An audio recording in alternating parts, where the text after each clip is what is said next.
സംസ്ഥാനത്ത് കോവിഡ് ബാധിതരുടെ എണ്ണം ദിനംപ്രതി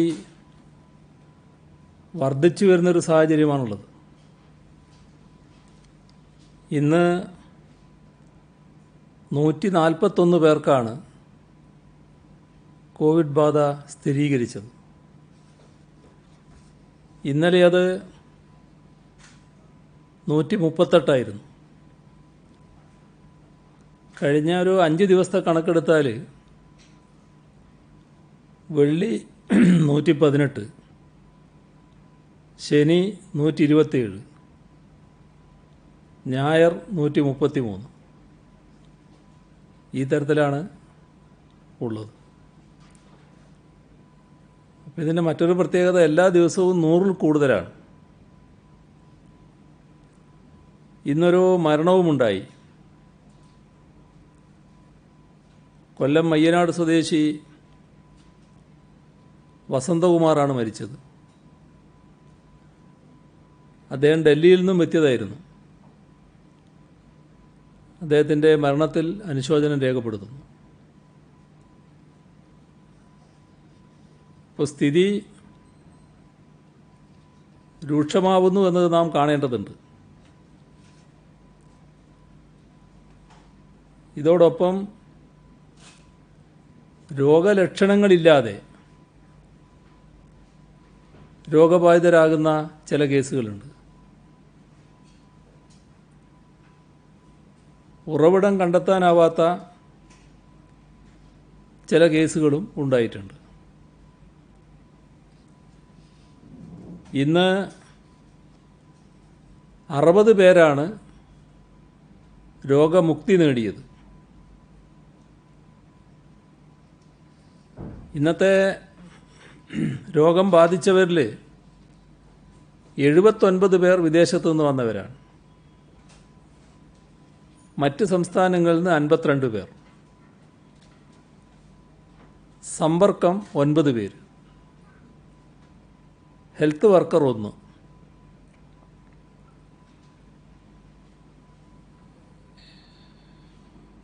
ഡൽഹി 16, തമിഴ്നാട് 14, മഹാരാഷ്ട്ര 9, പശ്ചിമ ബംഗാൾ, ഉത്തർപ്രദേശ്, കർണാടക, ഹരിയാന, ആന്ധ്രാപ്രദേശ് 2 വീതം.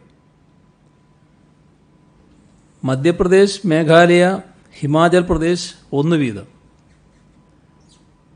ഇത്തരത്തിലാണ് മറ്റ് സംസ്ഥാനങ്ങളിൽ നിന്ന് വന്നവരുടെ കണക്ക്. ജില്ലകളുടെ സ്ഥിതിയെടുത്താൽ പത്തനംതിട്ട, പാലക്കാട് 27 വീതം ആളുകളുണ്ട്. ആലപ്പുഴ 19, തൃശ്ശൂർ 14, എറണാകുളം 13, മലപ്പുറം 11, കോട്ടയം 8, കോഴിക്കോട്, കണ്ണൂർ 6 വീതം, തിരുവനന്തപുരം, കൊല്ലം 4 വീതം,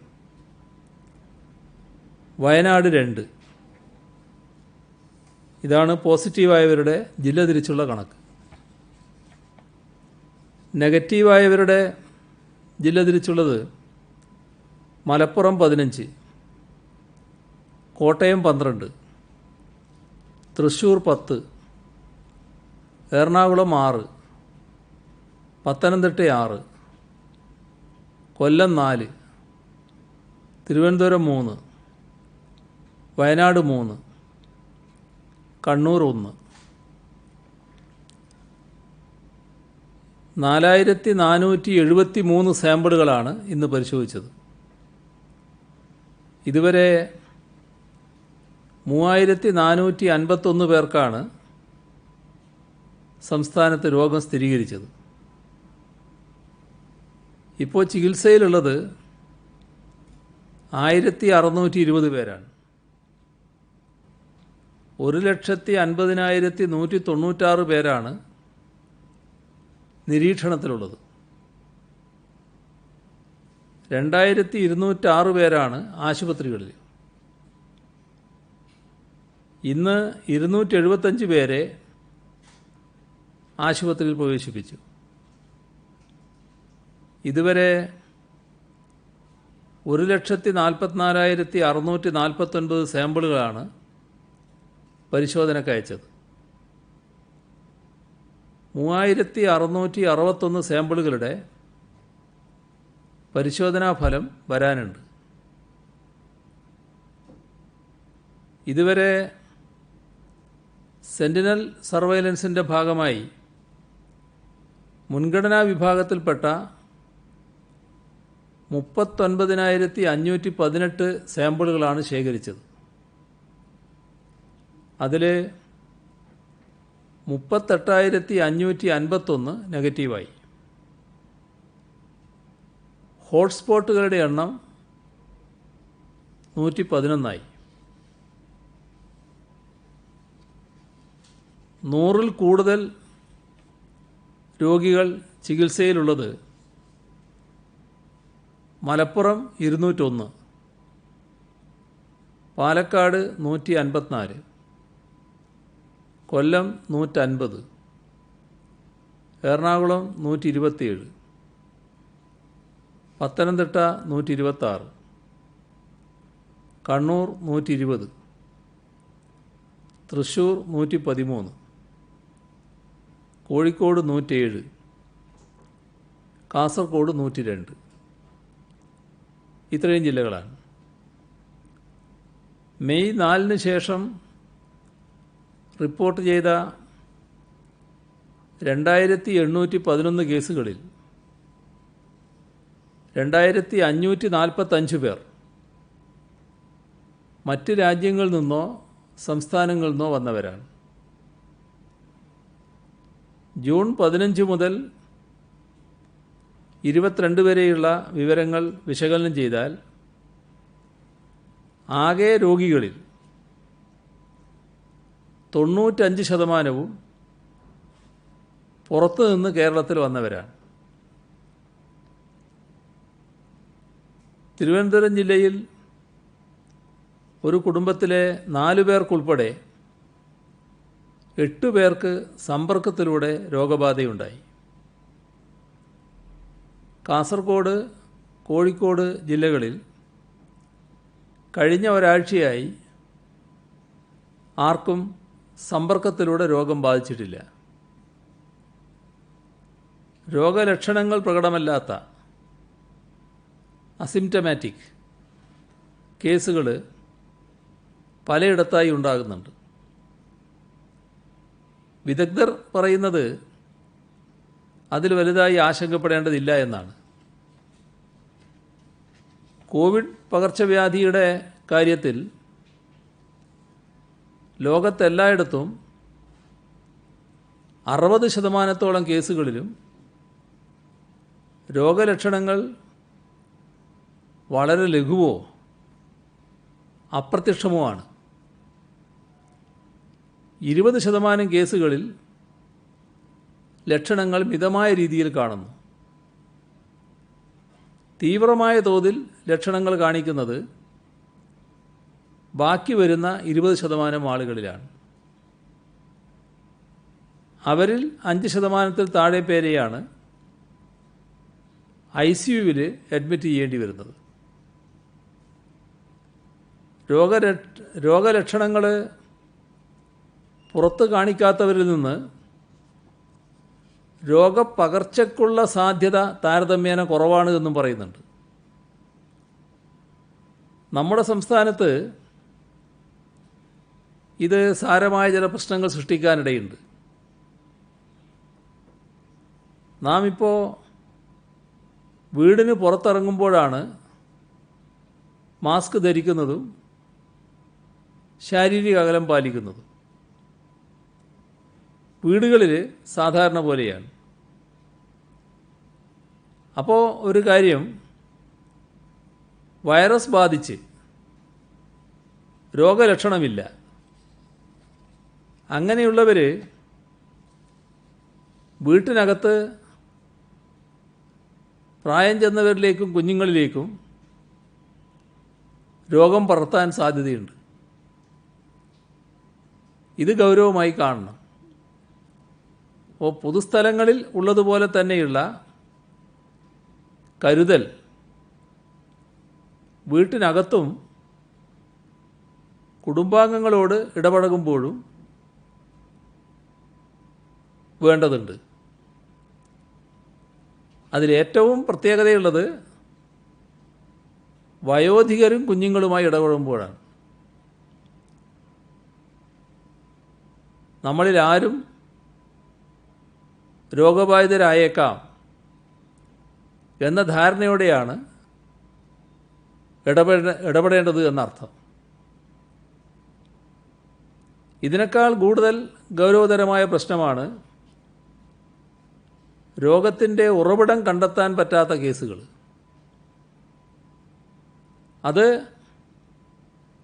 സമൂഹ വ്യാപനത്തിലേക്കുള്ള സൂചനയാണ്. ഇന്ത്യ മൊത്തമായി എടുത്താൽ ഉറവിടം കണ്ടെത്താനാകാത്ത കേസുകൾ 40%-ലധികമാണ്. കേരളത്തിലത് 2%-ലും താഴെയാണ്. ബാക്കി 98% കേസുകളിലും നമുക്ക് സോഴ്സ് കണ്ടെത്താനായിട്ടുണ്ട്. രോഗബാധയുടെ ഉറവിടം കണ്ടെത്താൻ പറ്റാത്ത സാഹചര്യങ്ങളിൽ കൃത്യമായ ഇൻ്റർവെൻഷൻ പ്രോട്ടോക്കോൾ നാം പാലിക്കുന്നുണ്ട്. ഉറവിടമറിയാതെ രോഗബാധയുണ്ടായ സ്ഥലങ്ങളിൽ ക്ലസ്റ്ററുകൾ രൂപീകരിക്കുകയും സമൂഹവ്യാപനത്തിന് കാരണമായിട്ടുണ്ടോ എന്ന് അന്വേഷിക്കുകയും ചെയ്യുന്നുണ്ട്. അത്തരം പ്രദേശങ്ങളെ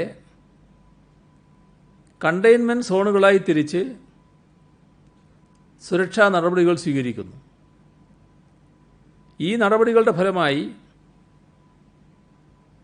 ക്ലസ്റ്ററുകൾ ഉണ്ടാകുന്നതും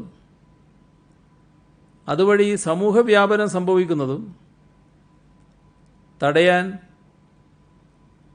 ഇതേവരെ നമുക്ക് സാധിച്ചിട്ടുണ്ട്. അതിനർത്ഥം സമൂഹവ്യാപന ഭീഷണി ഒഴിഞ്ഞുപോയി എന്നല്ല. നാം കാണേണ്ടത് ഇവിടെ നമുക്ക് നിസ്സഹായരായി നിൽക്കാനാവില്ല. വ്യാപനത്തിൻ്റെ തോത് തടയാൻ സാധ്യമായ എല്ലാ മാർഗങ്ങളും തേടുകയാണ്.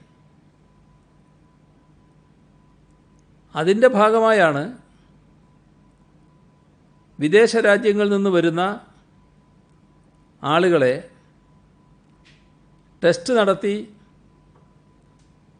രോഗബാധിതരെയും രോഗമില്ലാത്തവരെയും വേർതിരിച്ചു കൊണ്ടുവരണമെന്ന ആവശ്യം നാം ഉയർത്തിയത്.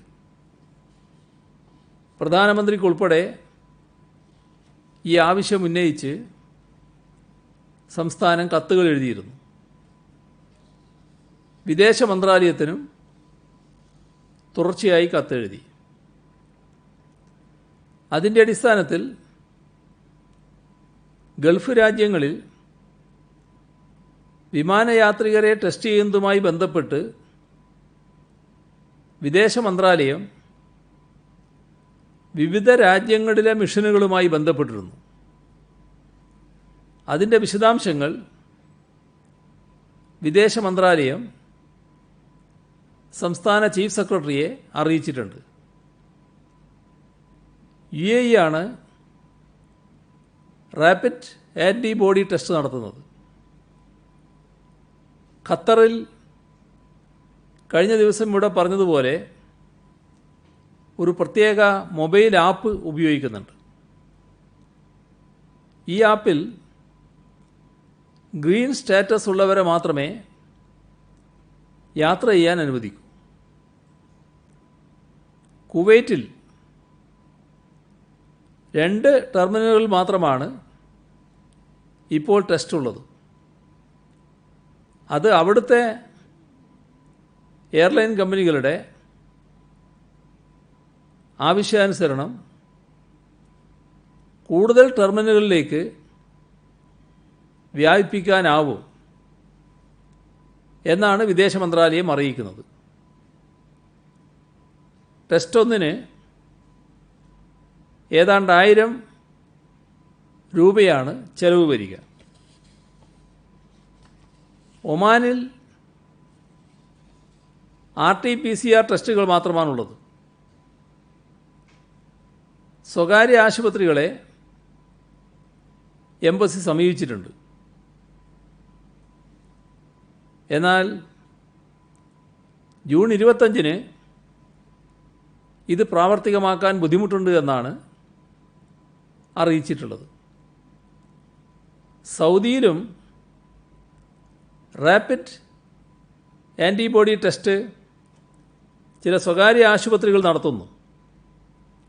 പക്ഷേ അത് ഗവൺമെൻറ് അംഗീകരിച്ചിട്ടില്ല.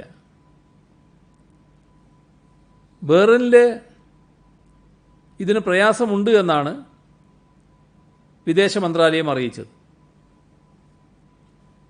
വരുന്ന ആളുകളുടെ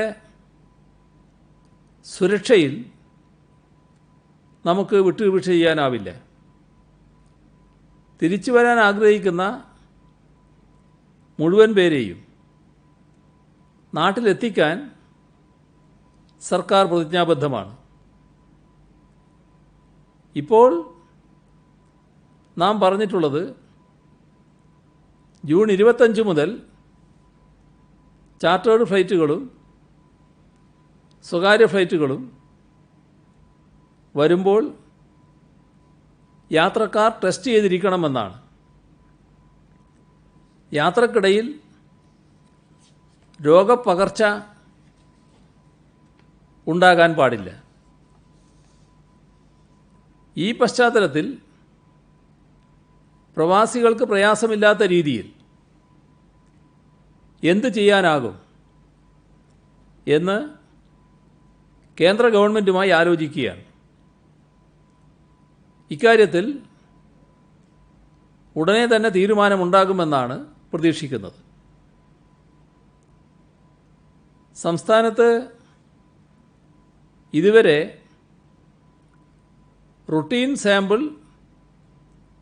augmented, Sentinel, pooled Sentinel, CBNAAT, Truenat എന്നീ വിഭാഗങ്ങളിലായി 1,92,000 സാമ്പിളുകൾ പരിശോധിച്ചിട്ടുണ്ട്. ഇതിൻ്റെ തോത് വർദ്ധിപ്പിക്കണമെന്നാണ് ആലോചിക്കുന്നത്. പരിശോധനാ കേന്ദ്രങ്ങളുടെ എണ്ണവും വർദ്ധിപ്പിക്കും. രോഗലക്ഷണമില്ലാത്തവരെ അടക്കം പരിശോധിച്ച് വൈറസ് വ്യാപനം തടയുകയാണ് ലക്ഷ്യം. കൂടുതൽ വിമാനങ്ങൾ എത്തുമ്പോൾ വിമാനത്താവളങ്ങളിൽ പരിശോധനയ്ക്ക് കൂടുതൽ ആളുകളെ നിയോഗിക്കും. സീനിയറായ IAS IPS ഉദ്യോഗസ്ഥർക്ക് വിമാനത്താവളങ്ങളിൽ ഈ ക്രമീകരണത്തിൻ്റെ ഏകോപന ചുമതല നൽകും. തിരുവനന്തപുരം, തൃശ്ശൂർ, മലപ്പുറം ജില്ലകളിൽ സമ്പർക്കത്തിലൂടെയുള്ള രോഗവ്യാപന നിരക്ക് ആപേക്ഷികമായി കൂടുതലാണ്. ഇവിടങ്ങളിൽ കർക്കശമായ നിയന്ത്രണ നടപടികൾ സ്വീകരിക്കും. തിരുവനന്തപുരത്ത് തുറന്നു പ്രവർത്തിക്കുന്ന സർക്കാർ ഓഫീസുകളുടെ എണ്ണം കൂടുതലായതുകൊണ്ട് നിരത്തുകളിൽ വലിയ തിരക്ക് അനുഭവപ്പെടുകയാണ്. മാർക്കറ്റുകളിലും മാളുകളിലും സാധാരണ പോലെ ആൾക്കൂട്ടമുണ്ടാകുന്നു.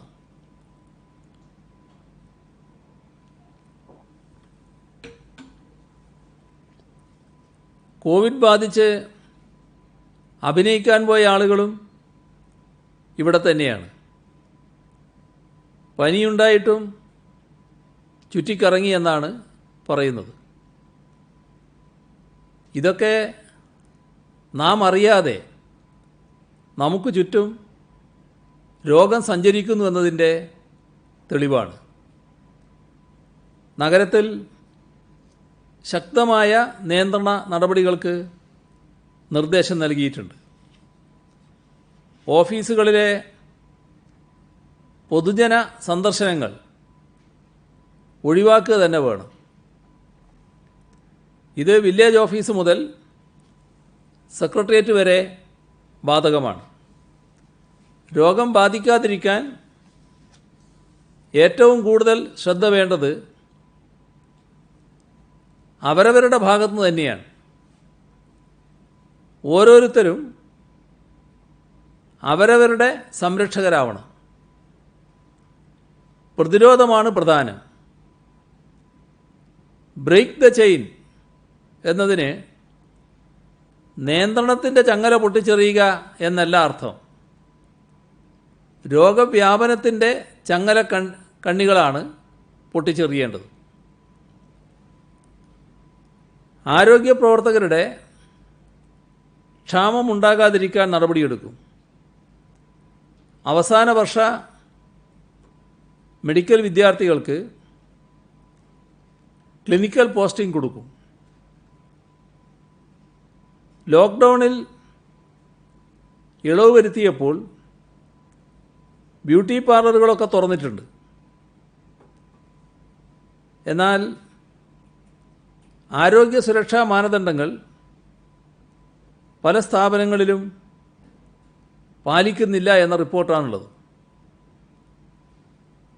ഇവ പാലിച്ചില്ലെങ്കിൽ കർശന നടപടിയുണ്ടാകും. ഇളവ് തുടരണോ എന്നത് തന്നെ പുനരാലോചിക്കേണ്ടതായി വരും. സ്വയം കരുതലെടുക്കുന്നതാണ് നല്ലത്. ഇതെല്ലാ മേഖലകൾക്കും ബാധകമാണ്. ലോക്ക്ഡൗണിൽ ഇളവ് നൽകുക എന്നതിന് രോഗം ഇവിടുന്ന് പോയി എന്നല്ല അർത്ഥം. ബസ്സുകളിലെയും മറ്റ് വാഹനങ്ങളിലെയും ശാരീരിക അകലം പാലിക്കാതെയുള്ള യാത്രക്കെതിരെയും കർശന നടപടിയുണ്ടാകും. നമ്മുടെ സംസ്ഥാനത്ത് കടലാക്രമണം തീരദേശത്ത് വലിയ പ്രതിസന്ധിയാണ് സൃഷ്ടിച്ചിട്ടുള്ളത്. തീരസംരക്ഷണ പ്രവർത്തനങ്ങൾക്ക് അടിയന്തര നടപടികൾ സ്വീകരിക്കും.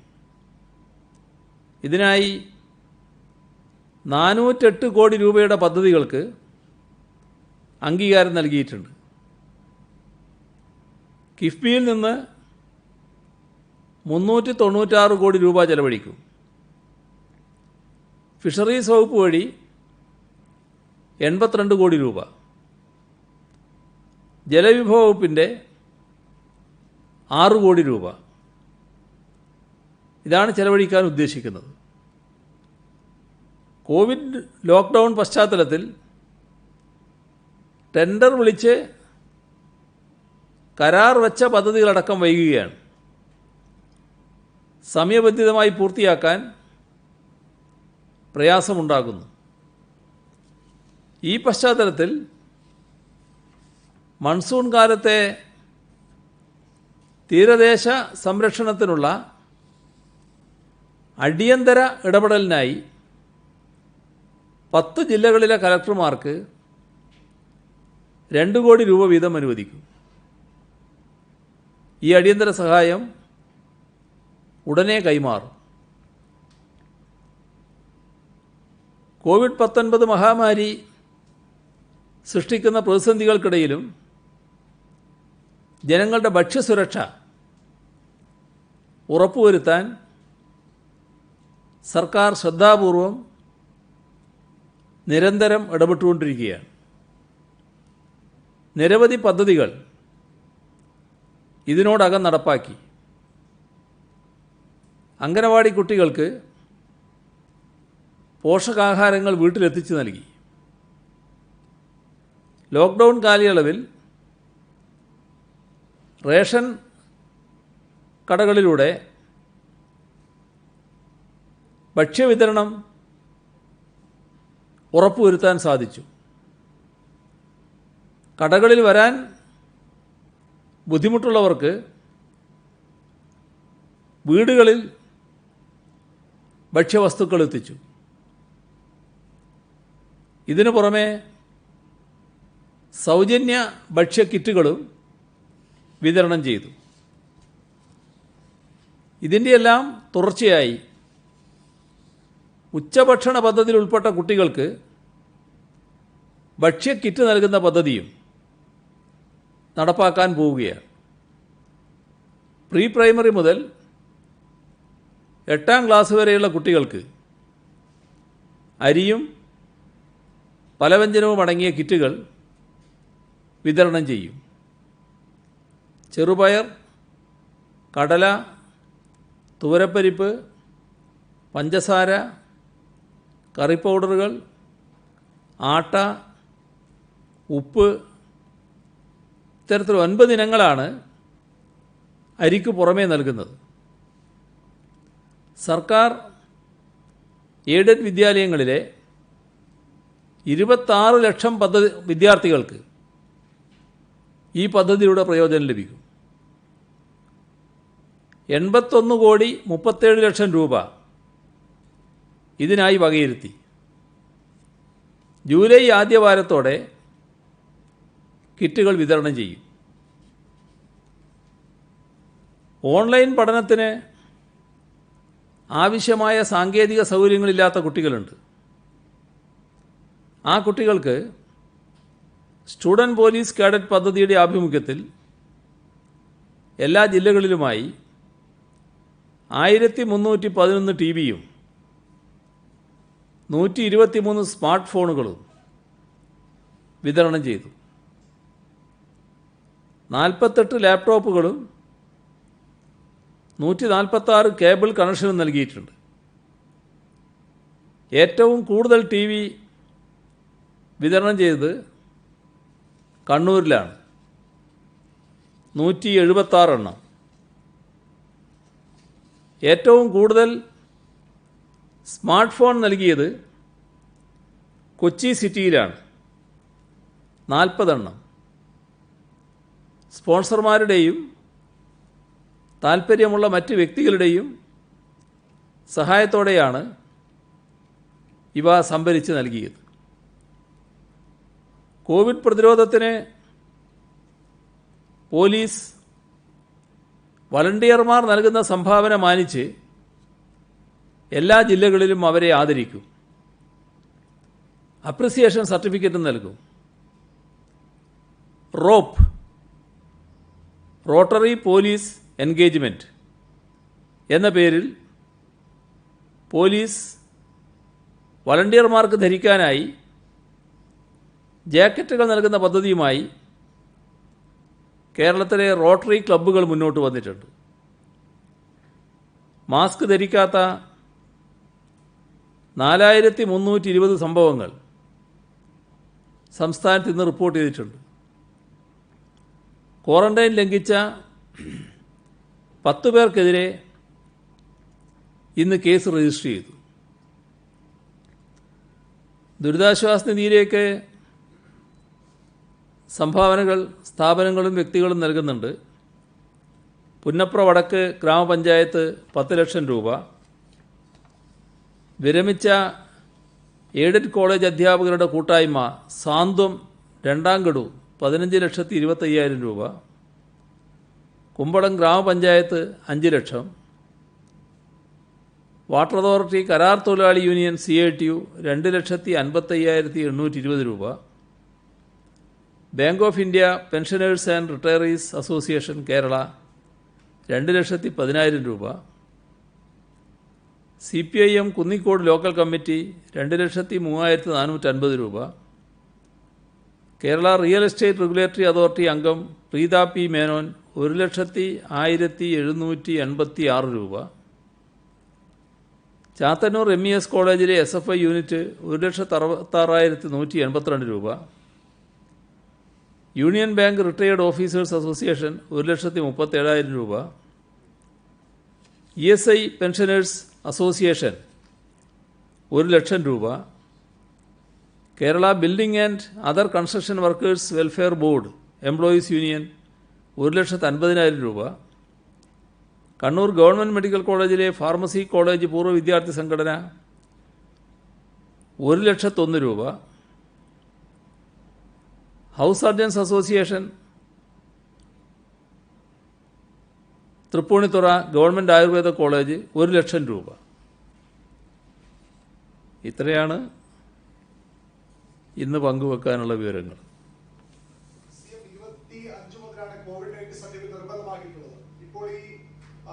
പരിശോധന നടക്കാത്ത സാഹചര്യത്തിൽ അതുവരെയുള്ളവർക്ക് വേണ്ടതാണോ, അല്ലെങ്കിൽ അത് പരിശോധനയുള്ള സംവിധാനങ്ങൾ വരുന്നവരെ പരിശോധന ഇല്ലാത്ത ആളുകളെ കൊണ്ടുവരാനാണ്? എന്താണ് അക്കാലത്തൊരു തീരുമാനം ഉണ്ടാകുന്നത്?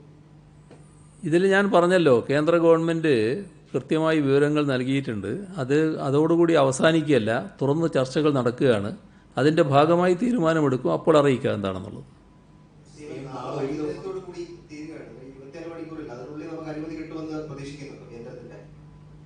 അല്ല, ഞാനീ പറഞ്ഞതിൽ അതെല്ലാം അടങ്ങിയിട്ടില്ലേ? ആ ചർച്ച കഴിയട്ടെ, എന്നിട്ട് പറയാം.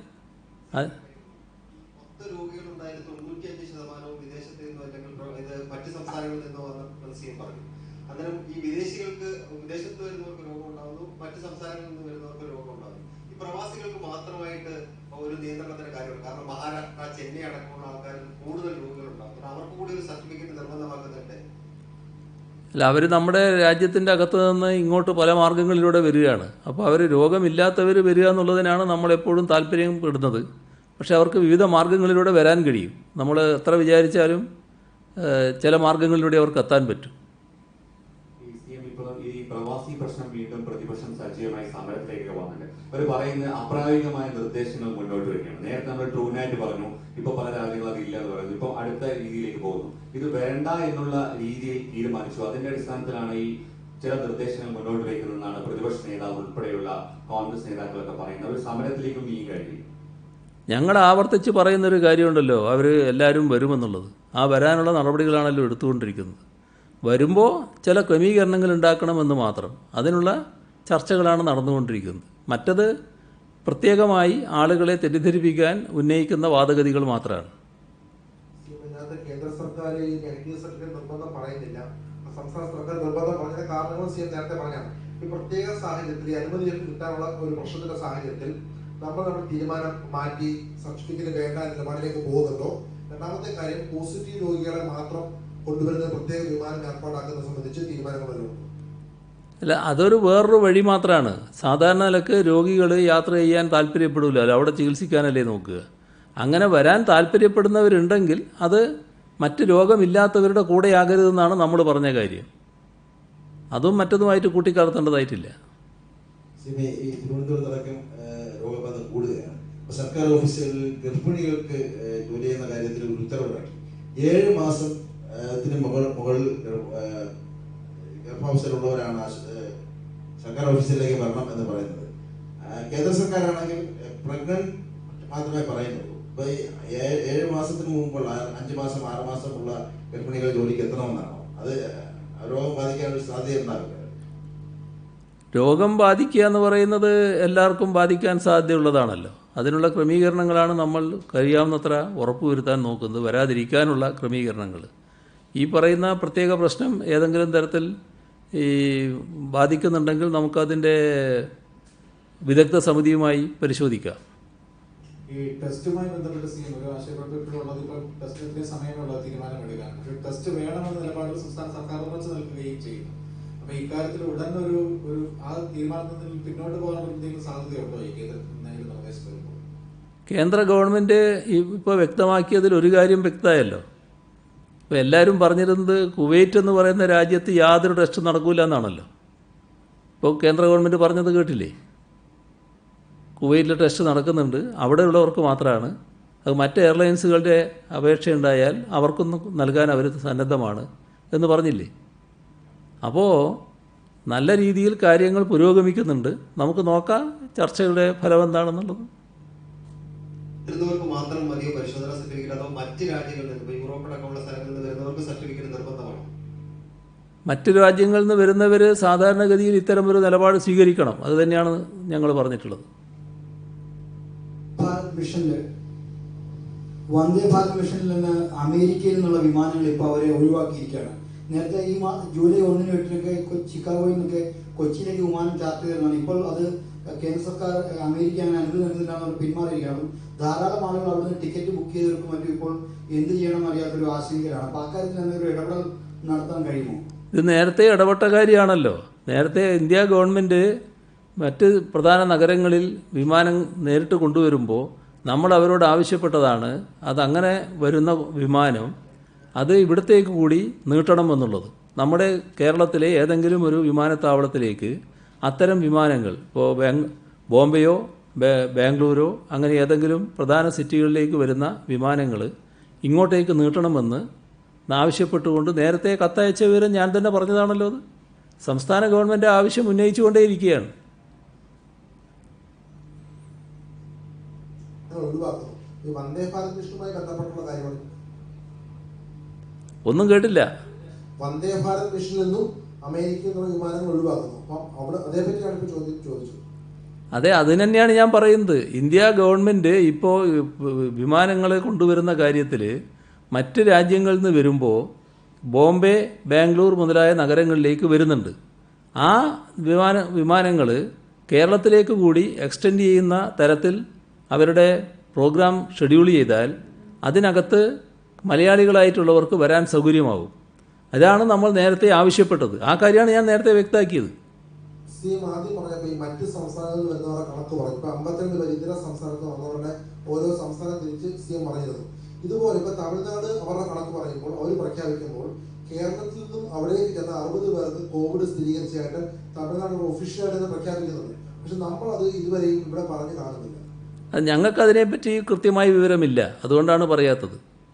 സിഎം ഈ കഴിഞ്ഞ ദിവസങ്ങളിലൊക്കെ ഈ കോവിഡിനിടയിൽ വലിയ വിവാദമുണ്ടായവർ അങ്ങുൾപ്പെടെ ഇടപെട്ട് സംസാരിച്ചാണ് KPCC അധ്യക്ഷന്റെ ഒരു വിവാദ പരാമർശം. അതിനെതിരെ ഇപ്പോൾ പ്രതിപക്ഷ നേതാവ് മുൻ മുഖ്യമന്ത്രി ഉൾപ്പെടെയുള്ള കോൺഗ്രസ് നേതാക്കളൊക്കെ തിരിച്ചു വാർത്താ സമ്മേളനം നടത്തുമ്പോൾ പറയുന്നത് അങ്ങ് പല കാലങ്ങളായി ഉപയോഗിച്ച ചില പ്രയോഗങ്ങളൊക്കെ എടുത്തുകൊണ്ട് അതൊക്കെ ഇന്ന ദിവസം ഇത് ഇന്നയാൾക്ക് എന്നത് പറഞ്ഞു. അപ്പൊ ഏറ്റവും കൂടുതൽ ഇത്തരത്തിലുള്ള പ്രയോഗങ്ങൾ നടത്തിയത് അങ്ങാണ് കേരള രാഷ്ട്രീയത്തിൽ എന്നുള്ള രീതിയിലാണ് രമേശ് ചെന്നിത്തല അടക്കമുള്ളവർ പറഞ്ഞത്. മുല്ലപ്പള്ളി പറയുന്ന വലിയ രീതിയിൽ അത് അങ്ങ് ഒരു രാഷ്ട്രീയമായി അവതരിപ്പിച്ചു എന്നുള്ളൊരു ആരോപണം കൂടി ഇക്കാലത്ത് പ്രതിപക്ഷ നേതാക്കൾ ഒന്നടങ്കം ഉന്നയിച്ചു.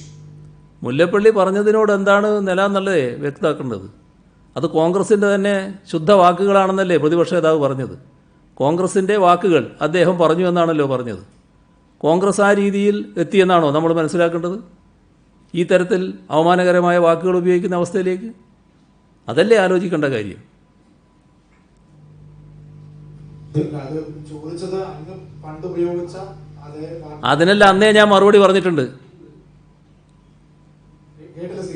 അതിനൊക്കെ അന്നേ ഞാൻ മറുപടി പറഞ്ഞിട്ടുണ്ട്. ഇപ്പൊ ഇതിനകത്ത് ഇത്രയും പറയാനുള്ള പ്രധാനപ്പെട്ട കാരണം ഈ പ്രവാസി വിഷയം, വൈദ്യുതി ചാർജ് പ്രശ്നം, ഇതിലൊക്കെ സ്പ്രിംഗ്ലർ അടക്കമുള്ള വിവാദങ്ങൾ സജീവമായി ഉന്നയിക്കുമ്പോഴുള്ള അമർഷവും അതാണ് സിഎം ഇത്രയും പ്രതിപക്ഷത്തിനെതിരെ ആഞ്ഞടിക്കാനുള്ള കാരണമെന്നാണ് പ്രതിപക്ഷ നേതാക്കളൊക്കെ പറയുന്നത്. മലയാള മനോരമക്ക് അതായിരിക്കില്ലല്ലോ. ഇവിടെ വിവേകമുള്ള ഏതൊരാളും ഇത്തരം കാര്യങ്ങളെ അപലപിക്കാൻ തയ്യാറായിട്ടുണ്ട്. വേണ്ടാത്ത കാര്യങ്ങൾക്ക് വക്കാലത്തെടുക്കാൻ നമ്മൾ തയ്യാറാകരുത് കേട്ടോ. സിഎം ശ്രദ്ധിക്കുന്നുണ്ടാവും. സിഎമ്മിനെതിരെ സൈബർ സ്പേസിൽ സിഎം പറഞ്ഞ വാക്കുകൾ പണ്ട് മുതലേ ഓരോ രാഷ്ട്രീയ നേതാക്കൾ NK പ്രേമേന്ദ്രൻ ഉൾപ്പെടെ വിളിച്ച വാക്കുകൾ എടുത്തിട്ട് സൈബർ കോൺഗ്രസ് ആകട്ടെ സിഎമ്മിനെതിരെ വലിയ പടയൊരുക്കം അവിടെ നടക്കുന്നുണ്ട്. അപ്പൊ സിഎം ഇക്കാര്യം വാക്കുകളൊക്കെ പറഞ്ഞിരുന്നു. അപ്പൊ സിഎമ്മിന് മുല്ലപ്പള്ളിയെ വിമർശിക്കാൻ യാതൊരു യോഗ്യതയും ഇല്ലെന്നാണ് അവർ ഏത് വിമർശനം.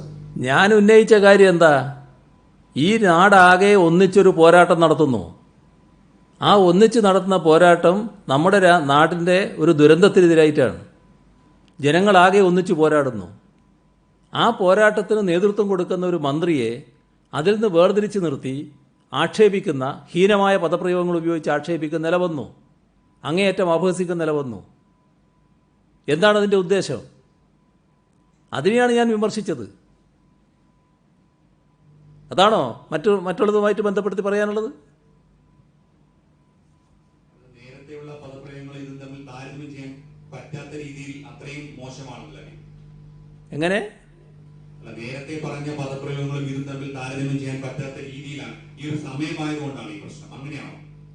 നേരത്തെ പറഞ്ഞ ഏത് പദപ്രയോഗമാണ് നിങ്ങൾ പറയുന്നത്?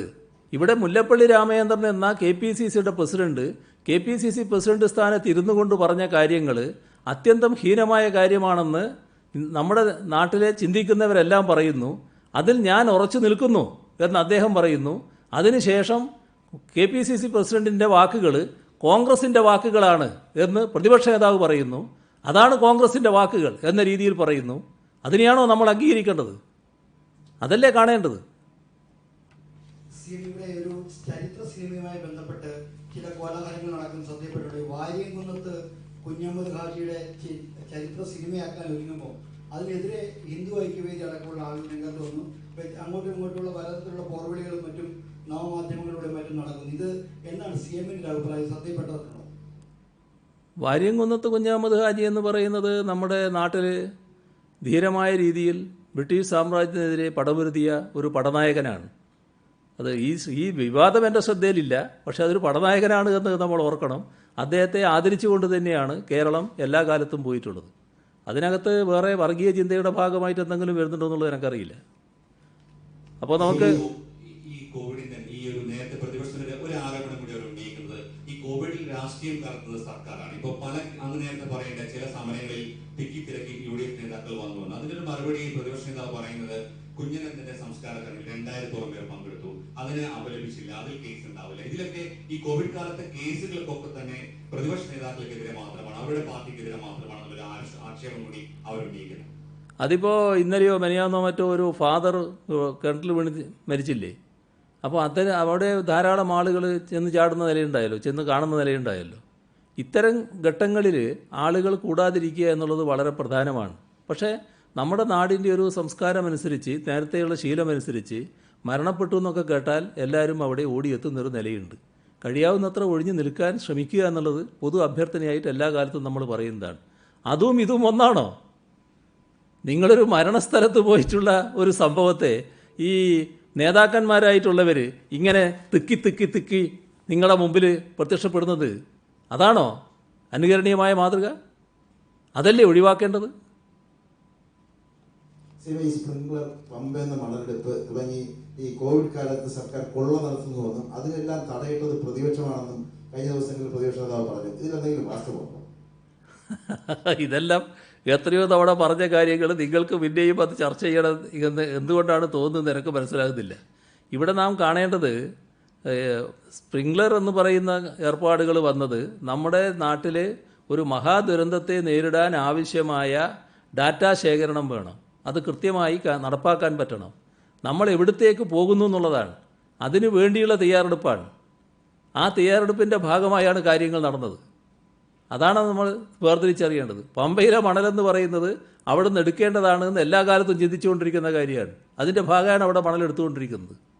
അതെടുക്കാത്തതായിരുന്നു വിമർശനമായിട്ട് നേരത്തെ വന്നത്. അപ്പോൾ ഭൂമി ഏറ്റെടുക്കാൻ സർക്കാർ അനുമതി നൽകി. ഏത് രീതിയിലാണ് ഭൂമി ഏറ്റെടുക്കുന്നത്? അവർക്ക് എത്ര തുക നൽകാനുള്ള തീരുമാനമുണ്ടോ? അതെങ്ങനെയാണ് അതിന്റെ കാര്യം? അതിൻ്റെ നടപടിക്രമങ്ങൾ വരാനിരിക്കുന്നല്ലേ ഉള്ളൂ. നടപടിക്രമങ്ങൾ വരണ്ടേ? ഇതിൻ്റെ ഒരു പൊതുവിൽ എന്താണ് സമീപനമെന്ന് വ്യക്തമാക്കിയതല്ലേ ഉള്ളൂ. മറ്റ് നടപടിക്രമങ്ങൾ വരുമല്ലോ. പണം കൊടുത്താണോ? കാരണം പണം കൊടുക്കുന്നതിന്റെ അഴിമതി എന്ന് പറയുന്നത് VM സുധീരന്റെ വാർത്താ സമ്മേളനത്തിലും ഉണ്ടായിരുന്നു. അതൊക്കെ സാങ്കേതികമായി ഏറ്റവും സുരക്ഷിതമായ മാർഗത്തിലൂടെ മാത്രമേ എടുക്കൂ. അതിനെപ്പറ്റി ഒരാശങ്കയും ഉണ്ടാകേണ്ടതില്ല. ആരോഗ്യമന്ത്രി എന്ന് UN ആദരിക്കുന്നുണ്ട്. CMന്റെ ശ്രദ്ധയിൽപ്പെട്ടായിരുന്നു അത്തരമൊരു UN ഒരു പരിപാടിയിൽ പങ്കെടുക്കാൻ വേണ്ടിയാണ് അവരിന്ന് ഈ പരിപാടി ഇപ്പോൾ ഇല്ലാത്തത്. ആ പരിപാടി ഒരു വെബിനാർ നടന്നുകൊണ്ടിരിക്കുകയാണ്. അതിൻ്റെ ഭാഗമായിട്ടാണ് ഇല്ലാത്തത്. അതിനെപ്പറ്റി പ്രതിപക്ഷം ഈ കാലത്ത് കോവിഡ് കാലം ഒരു സുവർണാവസരമാക്കി നടത്തുന്ന വൻകൊള്ള അത് ചൂണ്ടിക്കാണിക്കുന്നതാണ് പ്രതിപക്ഷത്തോടുള്ള അമർഷം എന്നാണ് പ്രതിപക്ഷ നേതാവ് ചൂണ്ടിക്കാട്ടിയത്. അത് അവരവർ പഠിച്ചതല്ലേ അവരവർക്ക് പാടാൻ പറ്റൂ. ഇതുപോലൊരു അവസരം കിട്ടിയിട്ട് എന്തൊരു തരത്തിലായിരുന്നു ഞങ്ങൾ പെരുമാറുക എന്ന് ചിന്തിക്കുന്നവർക്ക് അങ്ങനെയേ ചിന്തിക്കാൻ പറ്റൂ. ഞങ്ങൾ പഠിച്ചത് ആ കളരിയിൽ നിന്നല്ല. ഞങ്ങൾ പഠിച്ചത് കോവിഡ് ദുരന്തം എന്നത് ദുരന്തമാണ്, നമ്മുടെ നാട്ടിലെ മനുഷ്യരെയാകെ ബാധിക്കുന്ന ഒന്നാണ്. ആരും അതിനിരയാകാതിരിക്കണം. കഴിയാവുന്നത്ര ആളുകളെ എല്ലാം രക്ഷിക്കാനാവണം. അതിന് നമ്മളെല്ലാം ഒന്നിച്ചു നിൽക്കണം. അതിനുതകുന്ന നടപടികളാണ് ഞങ്ങൾ നോക്കിക്കൊണ്ടിരിക്കുന്നത്. അതിലെവിടെയും കൊള്ളയുടെ ഒരു ഭാഗമില്ല. അവരവർ പഠിച്ച കാര്യങ്ങൾ അവരവർ പാടുന്നു എന്ന് മാത്രമേ ഉള്ളൂ. മുഖ്യമന്ത്രി സൈബർ ഗുണ്ടയുടെ നിലവാരത്തിലേക്ക് തരം താഴരുത് എന്നും പ്രതിപക്ഷ നേതാവ് ആരോപിച്ചിരുന്നു. അതിനെന്താ ഞാൻ പറയേണ്ടത്? ഞാൻ എന്ത് മറുപടി പറയണമെന്നാണ് നിങ്ങൾ പ്രതീക്ഷിക്കുന്നത്?